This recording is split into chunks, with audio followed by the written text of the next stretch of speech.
one of our best sources, or among our best sources for finding out what religious life was like in the early days of the Ozarks, are the memoirs and the accounts that were written often by ministers who traveled the region before the Civil War. In lots of places in the frontier-like United States, the minister was often the most educated person in a community, or the most educated person to pass through a community, even if they weren't a college-educated minister. And most often the early Baptist and Methodist ministers of the Ozarks of Arkansas and Missouri weren't college-educated. They were still often more educated, more literate than the people that they were preaching to. And some of them left accounts behind to tell us a little bit about what life was like and what the churches were like in those days. And this is an account, one of the earliest accounts that we have that fit into this category was written by a Baptist missionary by the name of John Mason Peck. And John Mason Peck came to Missouri very early on. He came here around 1818, 1819, right just before Missouri became a state, and wrote several accounts of his experiences that he had. And I'll just read you a couple of brief things that he wrote that have to do with his travels and his preaching at different places in the Ozarks. He spent time in lots of different places in Missouri, but he did spend time in the Ozarks of southeast Missouri when there weren't many people settled there, when settlement was still in the very early days. And here's, let's see here, he writes, he's writing about finding fellow Baptists who have different beliefs than he did. Remember I mentioned that Baptists often disagreed with each other, and because of the congregational system, you sort of believe what you want to believe within a certain parameter. But here's what he writes about some of the Baptists that he encountered in frontier Missouri. A set of crude and erroneous notions had been stereotyped in their minds in Kentucky. So many of the early Missouri settlers came from Kentucky. He blames it on Kentucky here for stamping these people with ignorance before they turned them loose and they came to Missouri. About gospel doctrine and moral obligation, and they were fixedly resolved to learn nothing else. They maintained that missions, Sunday schools, Bible societies, and such like facilities were all men's contrivances to take God's work out of His own hands. Their view of the plan of salvation through Christ was exceedingly limited and imperfect, and their success was quite as limited as their biblical knowledge was deficient. So Peck was an educated guy who came to the frontier of Missouri, and as you can imagine, the people he encountered on the frontier of Missouri were frontiers people. They were wearing coonskin hats and buffalo robes and things like that, and they weren't exactly his kind of people. And they often tended to be more conservative, more set in their ways in terms of their religious beliefs. And Peck was a missionary, and a lot of these people believed, as still a lot of Baptists today believe, that missionary work should be carried out by individual churches, that you shouldn't pay missionaries to go in the field, that you're kind of using money for wrong purposes if you pay missionaries.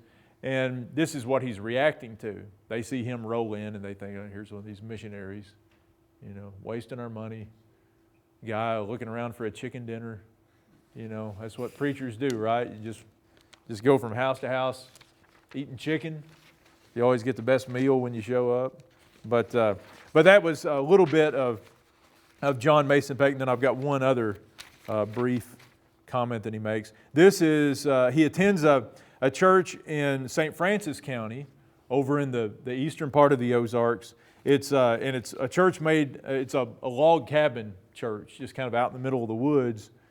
And of the people who attend the church, this is a preacher writing this. You'd think he'd be a little more diplomatic, but he's not. He says, they were stupid, listless, and apparently indifferent to everything. The people throughout these extreme frontier settlements were quite ignorant. Few could read, and fewer families had Bibles. They knew not the name of a single missionary on earth, and could not comprehend the reasons why money should be raised for the expenses or why ministers should leave their own neighborhood to preach the gospel to the destitute. So you can kind of read between the lines and figure out that he's probably not receiving an open arms welcome at some of these places, and he's reacting negatively to some of the people that he comes into contact with.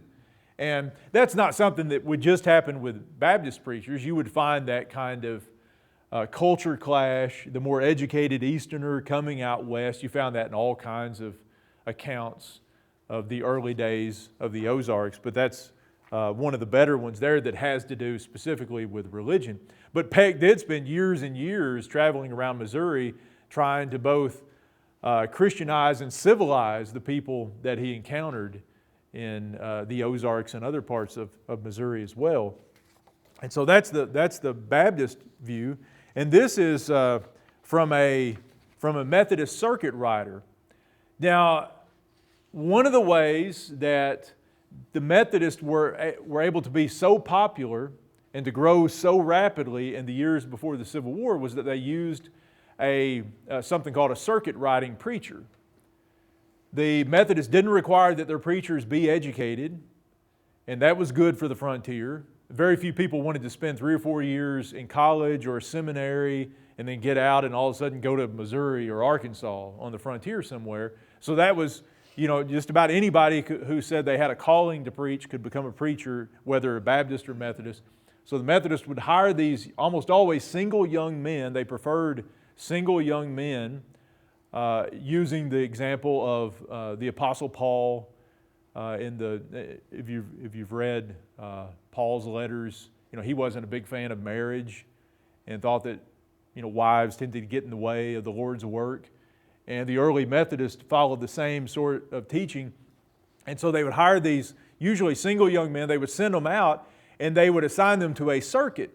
And a circuit was made up of sometimes many, many congregations over a 5 or 6 county area, sometimes a smaller area, depending on how sparse the population was. But that's what a circuit was. And you would, on your circuit, you would ride, usually by horseback, from one congregation to the next. And you would preach whenever you showed up there. If it was Thursday night, well, here we go. Here's the Thursday night service. If it was Saturday morning, you might have church. You just you preach to each one of your congregations whenever you get there. A lot of times you would just be preaching in somebody's house, and they would go out and gather up some of their neighbors to come over and listen. But that's one way that the Methodist Church grew so rapidly, is by sending these people out to where the people were and serving them by, assigning them to many different churches.